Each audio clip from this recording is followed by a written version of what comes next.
It's time to dive beneath the surface and into the minds and hearts of your favorite celebrities and pop culture icons. Welcome to Up and Adam.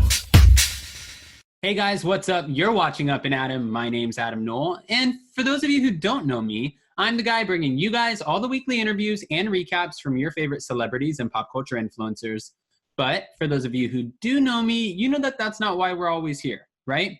Guys, today's one of those days. We are back to talk about some Real Housewives of Beverly Hills, or technically former Real Housewife of Beverly Hills, Brandi Glanville drama. Brandi had a kind of meltdown breakdown in a recorded video that she did herself over the weekend. And it was strange. I'm going to say it was strange. And I just sometimes wonder, Guys, obviously, we love Brandi Glanville from the Real Housewives of Beverly Hills because she is one to not have a filter. She's very unfiltered. She says what she wants, and she's going to tell it like it is. If you guys remember correctly, last season of the Real Housewives of Beverly Hills really surrounded Brandi and her potential or alleged hookup with Denise Richards. Now, I'm sure if Brandi Glanville heard me say alleged, she would be like, shut up. And you don't know what you're talking about. I only tell the truth. Well, I only say alleged because technically Denise Richards and her reps never confirmed it. That doesn't mean that it's untrue, Brandi. I'm just saying nobody wants to be sued. As far as Brandi Glanville, though, in posting this video, she posted a kind of awkward breakup video. She went on to let us know that she can't do it anymore. She can't live without this or has to live without it. And for the health of her own well-being and her kids, and she just goes on, and it's sort of bizarre. But what she said verbatim was, so after a lot of thought and consideration for everyone involved, I have made a very difficult decision. Of course, this feels like a lead up or a build up into something that's going to be really big, but then it goes on. It pains me to do this, but unfortunately, I'm going to have to cut someone out of my life that I spend every effing day with. Of course, she said the word, but for you guys and everyone at home, I'm going to blurp it out. I love it. I sleep with it. I feel like I might be addicted to it, and I might need to leave it. But it's so hard when you love something and you love someone. How do you just walk away?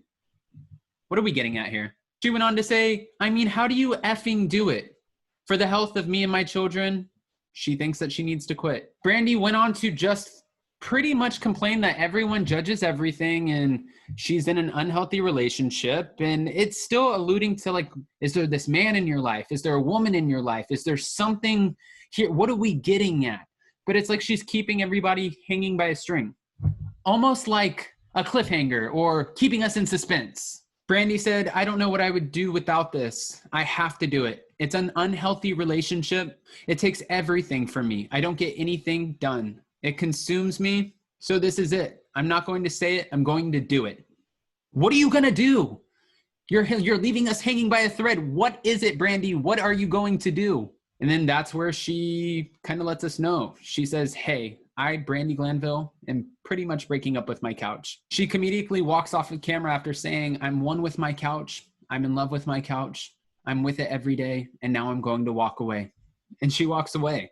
Now, I'm sure when she did this video, she thought it was going to be funny, but in true Brandi Glanville fashion, anything that she does, like she says, everyone's so quick to judge. Everything that Brandi Glanville does is so highly criticized, but that's the sort of celebrity that she is. She's a reality TV star that prides herself, and maybe prides herself is a little extreme, but she is famous for always adding controversy to a situation. And again, she's unfiltered. She says what she wants. She does what she wants. And if it hurts other people, it doesn't matter. She's going to live in her truth. She's made a podcast around this. She's wrote a book about it. I think actually 2 books at this point. And she really just doesn't care to divulge into her business alongside anybody else who has been affiliated with her in some capacity. Now, when her fans, or maybe not even fans, were starting to say that this is an offensive video, that this is wrong, she pretty much lashed out. I can say that. She lashed out. She said, I'm annoyed as, well, it was the F word. Again, I'm not going to say it, but I'll bleep it out. She said that she tried to do something funny on Facebook, tried to make a video, add a little bit of humor in a weird time that we're living in now, pretty much. And people, again, took it the wrong way.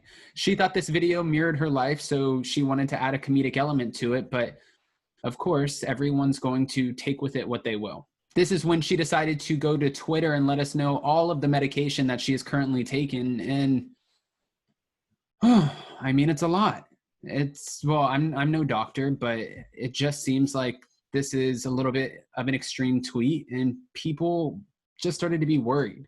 Her tweet said, B words, I'm on effing Xanax. I'm on gabapentin, and I now take 20 milligrams of Lexapro. She says that she does this every morning, but she's struggling, and she was also trying to keep it humorous. So with that being said, if people can't understand it, you can suck a and peace out. But then after that, she completely flipped the script on her Twitter and started to readdress COVID. She said, you guys stay the F home. Someone who I was just speaking with, who is a perfectly healthy doctor in his 50s, just passed from COVID.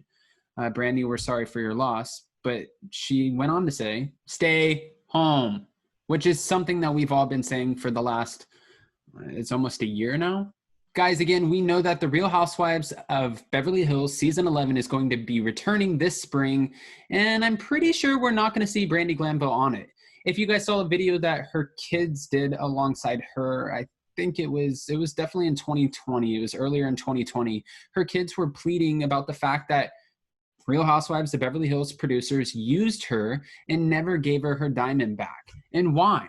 One of the biggest questions was, why would Brandi Glanville not get her diamond back? Has she crossed too many lines? Or is it the fact that the women don't want to film with her? You know, it does seem like she could potentially be a little bit of a liability if she's, I mean, and I say that so loosely, but if she's willing to just throw out everybody's business and not keep it light and airy, yeah, this could be a problem. Again, we know that Denise Richards in the drama that Brandi Glanville brought last season was the main focus of the season, but that still didn't secure her diamond. And she was not even, she wasn't even a diamond holder. She wasn't a Real Housewives of Beverly Hills at the time. But one of the biggest questions is with Kathy Hilton now joining the cast in a friend capacity. And the reason I think she joined as a friend was because the Real Housewives have strict contracts and the friends don't. Almost like Marlo Hampton of the Real Housewives of Atlanta, Kathy Hilton then gets to do whatever she wants, and she's not really tied down by a contractual agreement by Bravo. If you guys saw my interview with Mama D. Simmons from the Real Housewives of Dallas, she said she has no contract with Bravo. She comes and goes. She wears what she wants. She's not told what to wear, what time to be there, when to film. She tells them, and I honestly believe her. Now, for Kathy Hilton being as high-powered as she is and being at the part of the totem pole that she's at, I don't think that she would want to be tied down by those contractual strains either, especially her daughter's Paris Hilton. She does not need the Real Housewives of Beverly Hills. And even before her daughter was Paris Hilton, she was Kathy Hilton, married to Rick Hilton. Again, it's going to be an interesting dynamic, but people are wondering, are Kathy Hilton and Kim Richards and Kyle Richards going to be filming together? Is Kathy going to be going after Kyle for all of the moments throughout the seasons where she really went in on Kim? Because Kathy Hilton has always had Kim Richards back. Could this be a role reversal? We don't technically know exactly what we're going to get yet, but what we do know is this season of The Real Housewives of Beverly Hills, we are going to get all of the Erica Girardi drama. Now, whether that means we're going to see tidbits of her moving out of her beautiful mansion into her now one-bedroom condo, if it's going to be a little bit about her divorce or the alleged embezzlement scandal, we don't actually know. They did say that last year's ratings for The Real Housewives of Beverly Hills were the best as far as the Real Housewives franchises go. And she went on with a little bit of a cheeky tweet saying, I feel like this season's going to be even better. Lisa Rinna did confirm that Erica Girardi will be talking about all of the drama that's going on in her life right now, including her divorce this season, but we'll have to wait and see. Obviously, we're not Bravo producers, but we do have Bravo insiders, and that's why we're here talking about it. But as far as you guys go, I'm curious what you think. Do you think that this was a cry out for help from Brandi? Are you worried about her? Or do you think she was just trying to be funny like she always is?